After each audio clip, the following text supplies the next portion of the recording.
just given me some new ideas, and I just don't know what to think.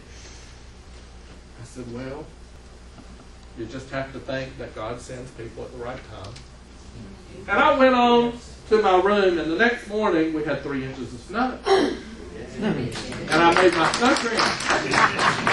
And I ate snow cream until I was about sick and throwing up. Because that's the way I do. Because, you know, you don't know when you're going to get it again, so you have to eat as much as you can. I will tell you that I worked all that day. I decided to stay another day because the snow wasn't going away. And they weren't sure about the roads. And I thought, well, if they're not sure about the roads, I'll stay another day and enjoy. So I did. But I worked on my sermon that afternoon. And I mean, I got online and I searched and I prayed and I said, God, what am I supposed to talk about this Sunday? Because I just felt nothing. There was no real clear word for what I was supposed to talk to you about today. And after I spent, I don't mean just a few minutes, I mean hours and hours and hours, almost the whole day, looking and just going through stuff and looking through my scriptures and praying. All of a sudden, the thought hit me. Because I thought, well, Lord, here I have come on this journey, searching for this snow, and I found my snow.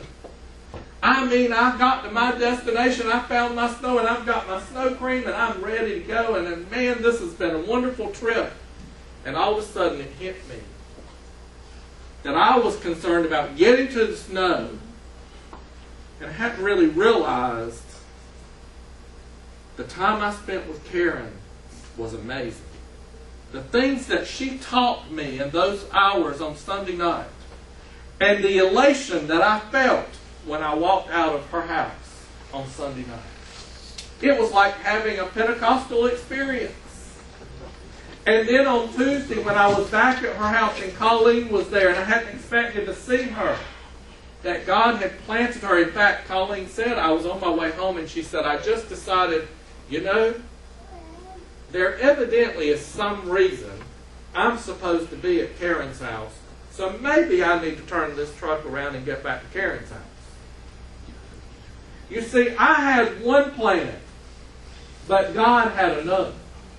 God had a plan because she blessed me. I was so fed, and I had the tortilla soup on top of it too. I was fed physically, but I was fed spiritually. Spiritually. Those two women ministered to me all afternoon. I was just like a sponge taking in everything that they gave me. And I wasn't even realizing, here I'm in the back of my head, I just got to get to my destination. I just got to get to my destination. I didn't realize the power of what was happening in the moment. I was not enjoying the journey as much as I could have. And so God said, how bad do you want that snow? Well, you got your snow. How bad did you get? How bad did you want?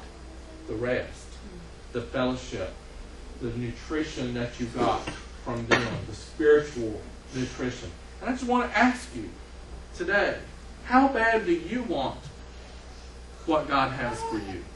How bad do you want your healing and your peace of mind? How bad do you want what God's plan is for you? How bad do you want to really enjoy the journey, not just get to the destination? I don't mean throw the destination out, that's not it, but to enjoy your route there. And so what if it takes you on a detour here? And so what if it turns you around and you walk around again that same mountain? Well, then forgive yourself and say, well, I'm going to try not to walk around that mountain again unless the Lord wants me to. Because I have a plan, but I need to let my will be subject to God's will. I need to let my plan be subject to change as God changes it. What is your destination? Are you purposely enjoying the journey? Listen to this verse. Jeremiah 29:11. A lot of you, I'm sure, know this verse. For I know the thoughts and plans that I have for you, says the Lord. The very thoughts and plans I have for you, says the Lord. Thoughts and plans for welfare and peace, and not for evil. To give you hope in your final outcome. Plans for you.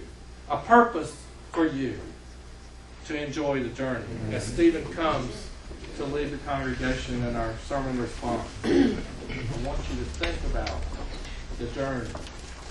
Think about an alternate destination.